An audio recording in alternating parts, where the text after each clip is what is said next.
Na psicoterapia com casais, uma das perguntas que nós fazemos é de como as pessoas se conheceram, né? Como foi a história delas, como que a história delas aconteceu. E uma coisa interessante, às vezes eu brinco, que se a gente juntar os relatos dos atendimentos individuais, né, agora considerando a clínica com pessoas individualmente, ouvindo histórias de amor, e depois tentarmos juntar, né, vamos imaginar que uma X faz terapia com terapeuta tal e Y terapia com terapeuta tal. Mas para tentar descobrir se X é casal de Y, seria difícil pelas histórias de vida, porque as versões contadas das histórias de amor são tão diferentes, né? Os pontos que recebem ênfase, os momentos que são repetidos, contados mais vezes, quando que é considerado o início, né? Tem diferenças tão marcantes que às vezes a gente não conseguiria imaginar que duas pessoas são um casal pelas histórias que elas contam. Né? E aí você pensa assim, nossa, Marcela, elas vivem juntas, elas têm uma história juntas e não, as versões não batem. Aí eu vou dizer, gente, isso é ser humano, isso é a clínica, como a gente aprende na matéria de clínica psicanalítica, o que a gente busca escutar na clínica não é a realidade concreta, objetiva, verificável, que dá para ir lá, pegar, conferir, apertar, não. É a realidade psíquica, que é pensar que sentidos foram construídos para o que acontece. Sempre lembrando que os sentidos construídos pelo que acontece passam pelo filtro das fantasias. Então, sobretudo no início do relacionamento, inclusive como eu vejo a outra pessoa é muito permeado pelas fantasias que eu tenho, é muito permeado pelos afetos que vêm de relações anteriores. E também tudo se mistura. O que eu espero, o que eu idealizo, o que eu imagino que a pessoa é, o que eu imagino que aquela relação pode trazer, o que eu temo, né? Tanto os meus anseios quanto os meus receios. Então, conhecer sobre o início de um relacionamento é também entrar em contato com fantasias e afetos que são daquela dinâmica psíquica, né? O Contário Caligari, em um livro chamado O Laço Conjugal, ele fala que é como se fossem duas pessoas jogando tênis e elas estão treinando com aquela parede. Então, ela, a raquete, a bolinha, treinando com a parede. Só que do outro lado tem a segunda pessoa treinando. Uma pessoa desse lado treinando com a parede, a outra desse lado treinando com a parede. Se você olha de longe, parece que elas estão treinando juntas, mas cada uma está com a sua bolinha e a sua parede. Ele faz essa brincadeira para dizer que para a gente considerar um relacionamento, cada um está lá jogando com a sua fantasia, o outro participa, né? Mas não é ele o grande motor daquelas fantasias colocadas em jogo. Tentando explicar assim de uma outra maneira, né? Cada pessoa tem a sua forma de construir sentidos para o que vive e também cada pessoa tem a sua forma de amar. E a minha forma de amar tem muito a ver com os conteúdos psíquicos que não são conscientes, né? Que eu carrego ao longo da minha vida até o momento em que eu conheço aquela outra pessoa. Só que a maior parte do que é colocado em jogo num relacionamento, desde os primeiros momentos desse relacionamento, não é algo que a própria pessoa percebe conscientemente. Há muito de inconsciente no que nos faz amar. Há muito de inconsciente no que faz os nossos olhos brilharem justamente por aquela pessoa. Há muito de inconsciente no que faz a gente olhar para aquela pessoa e pensar: nossa, eu gostaria de viver algo com ela, idealizar viver algo com ela, né? Então, conhecer sobre como cada pessoa conta a história do relacionamento é conhecer também sobre uma forma de fantasiar, sobre uma forma de colocar naquela história um investimento afetivo e as idealizações. Ok, Não tem como eu me relacionar sem as fantasias. Não tem como eu me relacionar sem as idealizações. Mas a outra pessoa é uma outra pessoa. E é uma outra pessoa também desejante, que também está imersa em suas fantasias, que também está naquela relação atravessada pelas suas idealizações. E o viver junto vai levando a muitas daquelas maneiras idealizadas de pensar e de esperar que a outra pessoa corresponda à imagem que eu fiz dela. Isso vai se desmontando, né? Não necessariamente isso é negativo, até porque se a pessoa vai confirmando minha fantasia, provavelmente é porque ela não está se expressando, é porque há algo dela se anulando em nome do que eu idealizo. Mas a grande questão, muito interessante, é que se nenhum relacionamento uma pessoa vai ser o que vai realizar a fantasia da outra, esse desencaixe não quer dizer algo. O desencaixe para a psicanálise é o que faz com que as pessoas fiquem juntas. O desencaixe da psicanálise é o que perturba, é o que inquieta, é o que cutuca para que as pessoas continuem tentando. Então, na escuta clínica de uma relação de casal, se nós ouvimos o desencaixe entre as pessoas, a nossa pergunta não será o que há de errado nesse desencaixe e como que eu posso fazer para corrigi-lo. Não, de forma alguma. A nossa escuta vai ser o que nesse desencaixe mobiliza as fantasias dessas pessoas que estão envolvidas. O que nesse desencaixe ativa a dimensão desejante dessas pessoas que estão envolvidas? Por que aquele desencaixe envolveu ambas? Né? O que na história de vida, nas fantasias, na realidade psíquica dessas pessoas as levou àquele desencaixe? Né? Então, uma relação nunca será completude, embora haja a fantasia, a idealização de completude. Nunca será perfeitamente harmônica, embora haja a fantasia, a idealização da harmonia. Na relação sempre haverá conflito, porque afinal de contas são duas pessoas diferentes, são duas pessoas desejantes, são duas pessoas em que ali se misturam fantasias, desejos e conflitos. E a escuta clínica é a escuta do desencaixe e como que vai, não vai, vem, virá aquele desencaixe entre aquelas pessoas que nós estamos escutando. Né? Nessa brincadeira que eu fiz no começo, que se a gente escuta 10 pessoas, vamos imaginar que nessas 10 pessoas são 5 casais.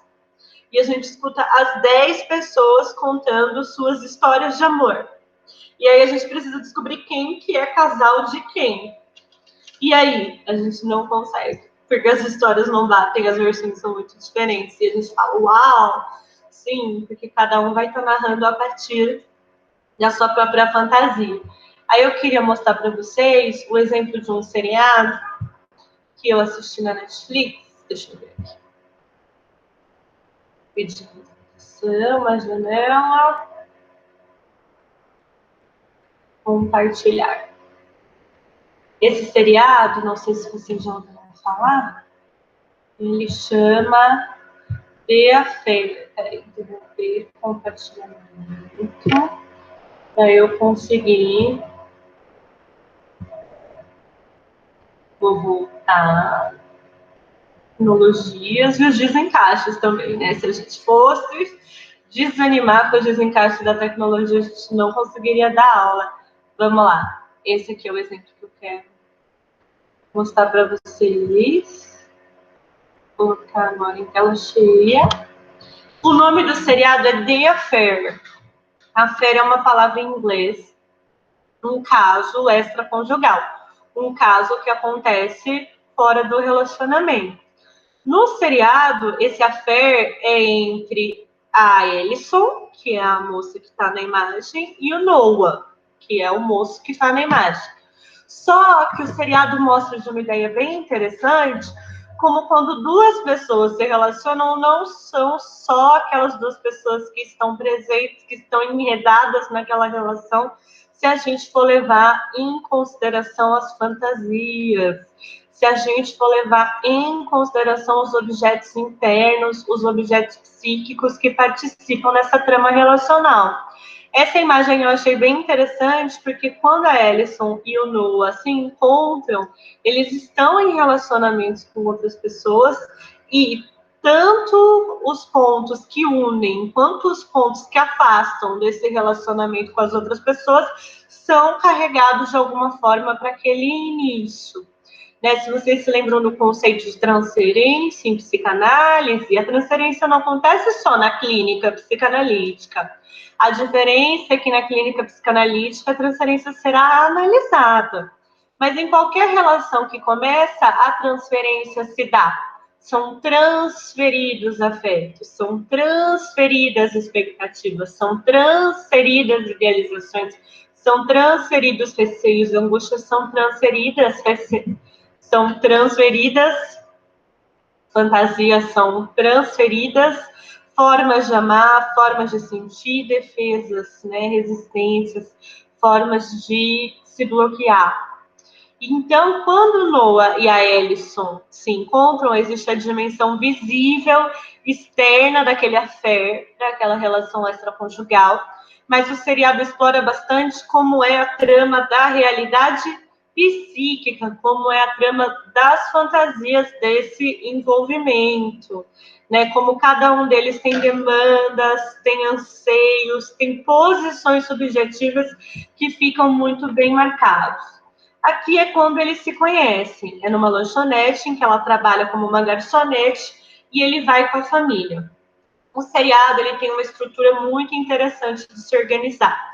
É assim, do começo até o meio é da perspectiva de um deles. Do meio até o final é da perspectiva de outros. Os mesmos acontecimentos, mas mesmo que sejam os mesmos acontecimentos, as cenas mudam bastante, as cores mudam, as expressões faciais mudam, até mesmo as roupas mudam. Aí você pensa assim, nossa, qual delas é verdade? Qual delas é mentira? Não, a ideia do seriado não é que um tá certo e o outro tá errado, um é real, o outro não é real, um é verdade, o outro é mentira. Não, a ideia do seriado é mostrar do começo até o meio como um deles percebe, como um deles vive a realidade psíquica daquele relacionamento, sem usar esse conceito de realidade psíquica, mas está pelo filtro das percepções e fantasias de um dos personagens e da metade para o final do outro. Então aqui eles se conhecem e a Ellison, vou precisar dar spoiler para conseguir ilustrar a matéria, se alguém quiser pausar o vídeo, mas não vou dar muitos spoilers não. A Ellison, ela tem uma fantasia do Noah como alguém protetor, como alguém maduro, uma pessoa que vai transmitir segurança e proteção. Já o Noah tem uma fantasia da Ellison como uma mulher sedutora, provocante, que está buscando que ele escape do relacionamento do casamento. Então, enquanto ela vê nele um homem protetor, ele vê nela uma mulher sedutora. Ambos se interessam um pelo outro. Ela se vê como uma mulher frágil, como uma mulher que está passando por uma perda muito dolorida, e ele não enxerga isso nela. E ele se vê como um homem inseguro, que passou por fracassos profissionais, que está colocando em questão as escolhas na vida, e ela não vê isso nele. Um olha para o outro e vê as suas projeções, idealizações, fantasias. Então, aqui, ó, eu estava me perguntando quando nos encontraria de novo. Essa é a percepção da Alice, que ele chega sorridente, carinhoso, se importando com ela, se aproximando. Já a percepção dele, né, essa aqui é ela ouvindo, gostaria de vê-la de novo. Quero continuar falando com você. Na fantasia dela, é ele que se aproxima, é ele que a procura, é ele que quer estar com ela. Na fantasia dele, é ela que a está seduzindo, Ele tenta escapar, mas ela tá provocando. Ele tenta dizer que é casado e não, mas ela que quer estar com ele, seduzindo. Inclusive as roupas são diferentes, né? A Ellison relata que ela tem muito medo de água, porque perdeu um filho afogado. Já na fantasia do Noah, olha, ela está no mar falando vamos nadar. E a gente vai assistindo o seriado sem saber muito bem o que aconteceu, quem lembrou, mas a gente vai entrando em contato. Ó, essa é a versão dele, ela na água, dizendo venha comigo, e essa é a versão dela. Quer entrar na água? Não, eu não sei nadar. E aí a gente fica pensando o que é real. O seriado não vai responder o que é real. O seriado vai mostrar como a realidade é vivida por cada um deles. Aqui está ela no túmulo do filhinho dela, ela está sofrendo muito, mas ele não a percebe no momento do início desse relacionamento como alguém que está sofrendo. Ele a percebe como alguém que está eufórica, vivendo uma nova relação, vivendo uma nova paixão. Então, eu escolhi falar desse seriado porque eu acredito que ele ajuda a gente a pensar. Deixa eu interromper o compartilhamento e voltar aqui. Ajuda a gente a pensar em como é um terapeuta na clínica psicanalítica, se você, como analista, buscar pensar quem está certo, quem está errado, foi assim que aconteceu ou foi assim? É verdade ou é mentira? Não. Né? A gente sabe que como cada pessoa vive, é como cada pessoa vive. E naquele relacionamento, diferentes formas de viver, diferentes formas de sentir, diferentes formas de amar se entrelaçam. Se entrelaçam, se entrecruzam, mas não se complementam. Não é a completude que está em jogo aí, é o desencaixe. Mas o que nesse desencaixe faz com que essas pessoas permaneçam tentando? O que nesse desencaixe faz com que essas pessoas permaneçam juntas, né? Ou, no caso, estão juntas agora, estão olhando para esse desencaixe e estão pensando, será que a gente continua? Né? E aí cabe pensar na história que foi vivida, nas fantasias que foram colocadas lá, nos conteúdos inconscientes que estão se revelando naquela relação. Né? Muitas vezes uma relação vai se tornando insustentável por quanto a pessoa não dá conta de reconhecer naquele relacionamento conteúdos que são dela. Só que se ela se separa, os conteúdos vão junto. Né? Muitas vezes um relacionamento, vamos imaginar que num relacionamento uma das pessoas do casal é muito insegura, muito insegura, muito insegura, vendo a outra indo bem, vendo a outra conquistando coisas e vai ficando insegura e imagina que precisa se separar porque não está dando conta da insegurança naquela relação. Mas quando a separação acontece, a insegurança não fica na relação. A insegurança é um conteúdo que segue com aquela pessoa que se separou.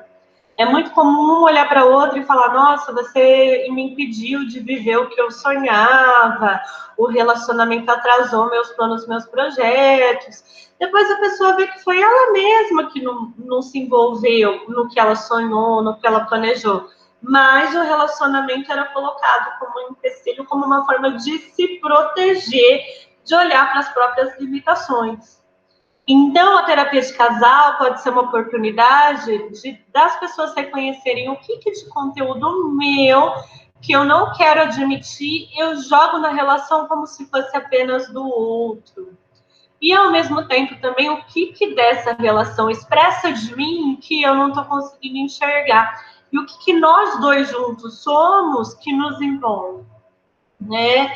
Não estou dizendo que o casal vai continuar, não estou dizendo que a permanência da relação é a saída, não. Mas quando a gente escuta na clínica com casais, a gente não escuta uma pessoa ou outra. A gente não busca compreender a versão de uma pessoa ou de outra.